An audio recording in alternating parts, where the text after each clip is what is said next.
Luiz Inácio Lula da Silva lahir pada 27 Oktober 1945 dan lahir di Caxias, Pernambuco di Brazil. Pada umur 7 tahun, keluarga beliau berpindah ke Santos, Sao Paulo di Brazil dan beliau pernah bekerja sebagai pencuci kasut dan penjual kacang pada umur 14 tahun. Luiz mula menjadi titik tolak dalam kerjaya dalam bidang politik ketika beliau menjadi Presiden Kesatuan Pekerja Logam di São Bernardo do Campo dan Diadema pada tahun 1969. Luiz membantu menumbuhkan Parti Pekerja, PT yang berteraskan kepada prinsip keadilan sosial dan hak pekerja pada tahun 1980. Luiz pernah bertanding dalam beberapa pilihan raya pada tahun 1994 dan 1998. Pada 1 Januari 2003, beliau memenangi pilihan raya dan dilantik sebagai Presiden Brazil. Dan Luiz telah diiktirafkan sebagai tokoh yang paling berpengaruh dalam 100 pemimpin dunia pada tahun 2010. Dilma Rousseff lahir pada 14 Disember 1947 di Belo Horizonte, Minas Gerais di Brazil. Pada usia beliau, Dilma menjadi seorang sosialis ekoran rampasan kuasa pada tahun 1964. Dilma pernah menyertai kumpulan gerila urban berhaluan kiri yang menentang kediktatoran tentera. Dilma ditangkap lalu dipenjarakan pada tahun 1970 hingga 1972. Selepas dibebaskan, Rousseff membina semula kehidupan di Porto Alegre bersama pasangannya Carlos Araujo. Dilma pernah berkhidmat sebagai setiausaha tenaga di negeri Rio Grande do Sul dan pernah bertanding dalam beberapa pilihan raya pada tahun 1994 dan 1998. Dilma pernah dilantik sebagai Presiden Wanita pertama Brazil pada 31 Oktober 2010. Seterusnya, saya akan membentangkan kronologi perjalanan hidup seorang tokoh politik yang sangat penting dalam sejarah Brazil, yaitu Luiz Inácio Lula da Silva. Dari perjalanan beliau menjadi Presiden Brazil hingga cabaran selepas kepresidenan, perjalanan ini penuh dengan inspirasi dan kontroversi. Kita mulakan dengan perjalanan Lula menjadi Presiden Brazil, yaitu pada tahun 1989, Lula bertanding dalam pilihan raya presiden buat kali pertama, namun beliau tewas kepada Fernando Collor de Mello. Seterusnya, pada tahun 1994 dan 1998, Lula mencoba lagi dalam dua pilihan raya berikutnya, tetapi kedua-duanya berakhir dengan kekalahan kepada Fernando Henrique Cardoso. Pada tahun 2002, setelah 3 kali gagal, Lula akhirnya berjaya memenangi pilihan raya presiden. Beliau secara resmi memegang jawatan sebagai Presiden Brazil pada Januari 2003.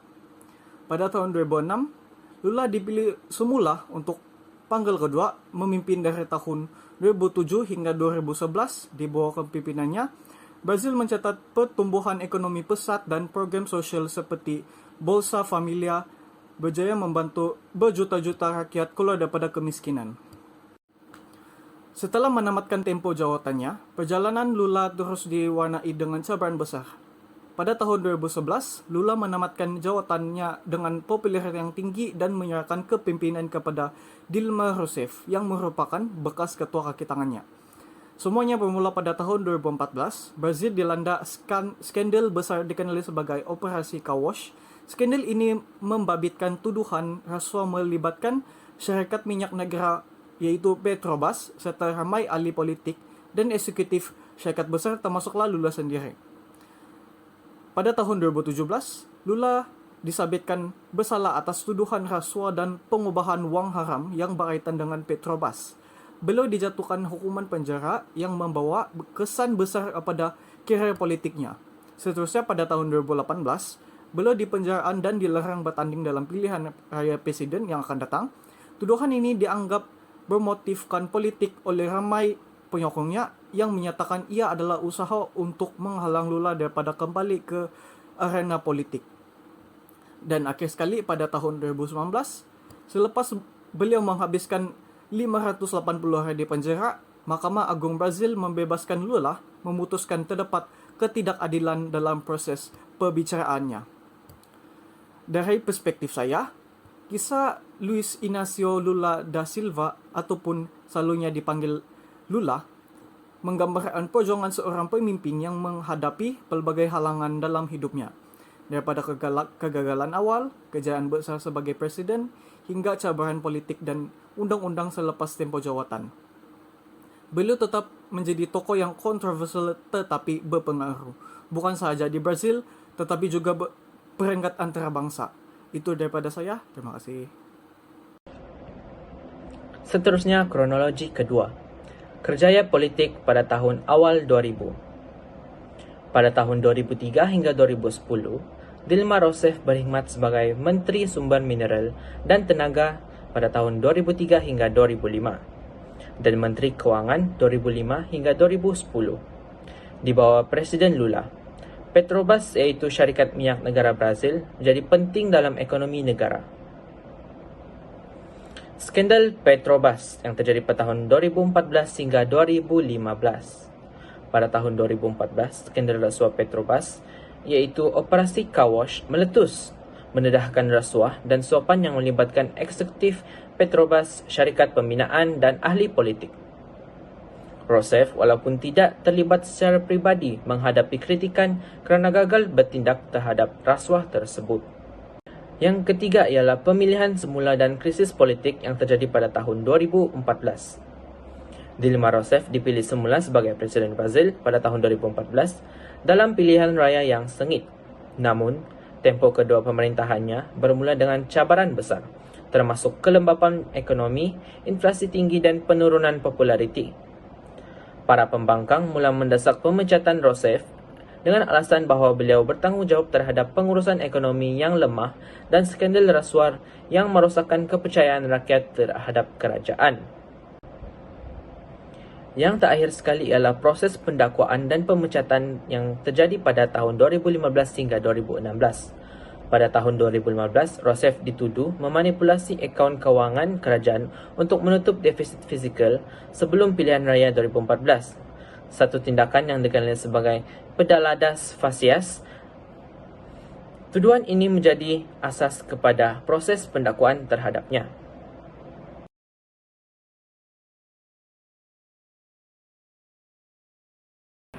Next adalah kesalahan yang dilakukan oleh Luiz Inácio Lula da Silva.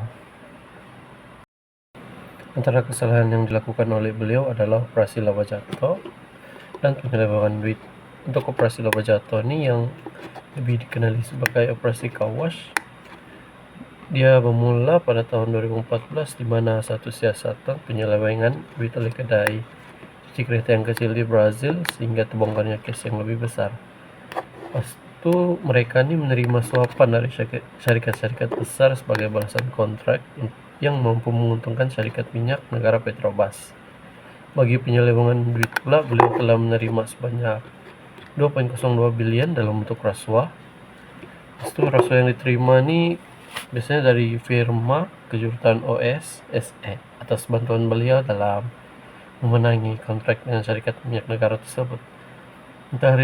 Antara hadiah yang beliau terima adalah perbaikan rumah apartemennya yang ada di pantai. Kesalahan yang dilakukan oleh Presiden Dilma Rousseff. Cara kesalahan yang beliau lakukan adalah skandal Petrobras dan krisis ekonomi. Skandal Petrobras ini dia melibatkan rasuah di peringkat yang tinggi, mana pihak-pihak seperti eksekutif syarikat Petrobras dan ahli politik beliau sendiri yang dikenali sebagai Partido dos Trabalhadores pun terlibat dalam rasuah ini. Hasil atau kesan daripada skandal ini terhadap beliau adalah ia telah merosakkan reputasi politik beliau dan pada masa yang sama telah menyebabkan ketidakstabilan politik yang ketara di negara Brazil. Seterusnya adalah krisis ekonomi, di mana beliau dikritik karena dasar fisikal yang tidak berkesan dalam menangani krisis ekonomi negara. Terdapat juga campur tangan dari ahli perniagaan luar, yang dimana permohonan terhadap kontrak pembinaan yang disalahgunakan oleh pihak peniaga dan politik untuk menerima rasuah. Beliau juga telah memanipulasikan akaun fisikal untuk menutup defisit belanjawan yang memberikan gambaran seolah ekonomi negara itu dalam keadaan baik. Dan akhirnya beliau telah dimakzulkan oleh Kongres Brazil pada tahun 2016. Seterusnya terdapat 3 faktor rasuah, iaitu yang pertama kemampuan untuk melakukan rasuah, di mana individu mempunyai kuasa, pengaruh atau kemudahan tertentu cenderung untuk mengambil kesempatan untuk melakukan rasuah. Yang kedua, peluang yang ada di depan mata menyebabkan situasi atau kelemahan dalam sistem yang membuka ruang kepada individu tersebut untuk melakukan perbuatan rasuah. Yang terakhir, tekanan kewangan atau tekanan kerja, di mana desakan hidup seperti masalah kewangan, tekanan di tempat kerja yang boleh mendorong individu tersebut untuk mencari jalan pintas untuk menyelesaikan masalahnya dengan melakukan rasuah. Seterusnya, 3 kesan-kesan rasuah. Yang pertama, berlakunya kemelesetan ekonomi. Hal ini berlaku kerana rasuah mengakibatkan ketirisan dana awam, melemahkan pelaburan dan merancatkan pertumbuhan ekonomi. Yang kedua, memburukkan imej, integriti dan reputasi negara. Hal ini berlaku kerana apabila negara yang terpalit dengan aktiviti rasuah ini akan hilang kepercayaan di peringkat global, termasuklah pelabur-pelabur asing. Yang ketiga, aktiviti rasuah dinormalisasikan dalam kalangan masyarakat. Apabila rasuah tidak dibanteras, ia akan menjadi kebiasaan dan merosakkan nilai moral serta sosial masyarakat. Seterusnya, saya akan membentangkan tentang hukuman yang dijatuhkan terhadap Luiz Inácio Lula da Silva yang dijatuhkan daripada Sergio Moro pada 12 Julai 2017, yaitu selama 9 tahun penjara. Malah, beliau juga dijatuhkan hukuman selama 12 tahun penjara kerana menerima apartemen sebagai rasuah pada tahun 2003. Seterusnya, hukuman yang dijatuhkan terhadap Dilma Rousseff, yaitu dipecat daripada jawatannya 6120 di atas tuduhan memanipulasi bajet negara. Terdapat banyak pengajaran yang boleh diambil dari kes rasuah Presiden Brazil. Mari kita mulakan dengan isi yang pertama, integriti dalam kepimpinan. Pemimpin mesti jujur dan telus dalam memegang amanah rakyat. Apabila integriti dilanggar seperti kes Lula, ia memberi kesan buruk sama ada tuduhan itu benar atau bermotifkan politik. Kejujuran adalah asas kepimpinan yang baik. Kedua, keadilan yang tulus. Sistem kehakiman perlu bebas daripada campur tangan pihak lain. Tuduhan manipulasi kes Lula menunjukkan pentingnya undang-undang yang adil dan tidak berat sebelah. Ketiga, pengawasan terhadap pemimpin. Rasuah sering melibatkan pemimpin berpengaruh. Oleh itu, sistem kawalan seperti semak dan imbang diperlukan untuk mengelakkan salah guna kuasa dan memastikan pemimpin bertanggungjawab. Keempat, ketulusan dalam pemerintahan. Ketulusan penting dalam pentadbiran. Skandal seperti Operation Car Wash menunjukkan bagaimana kurangnya ketulusan membawa kepada penyalahgunaan kuasa. Pemerintah perlu membolehkan tindakan mereka diperiksa oleh badan bebas. Kelima, peranan rakyat. Rakyat berperanan memastikan pemimpin bertanggungjawab. Kesedaran dan tindakan seperti protes atau mendesak perubahan dapat membantu memperbaiki pemerintahan. Dan yang terakhir, memperbaiki sistem. Rasuah sering berpunca daripada kelemahan sistem. Oleh itu, pelantikan awam, kontrak kerajaan dan perolehan perlu diperbaiki untuk mengurangkan peluang salah guna kuasa. Semua isi ini telah memberi kita pengajaran bahawa keadilan, ketulusan dan tanggungjawab adalah asas kepada pentadbiran yang berintegriti dan dipercayai. Sekian, terima kasih.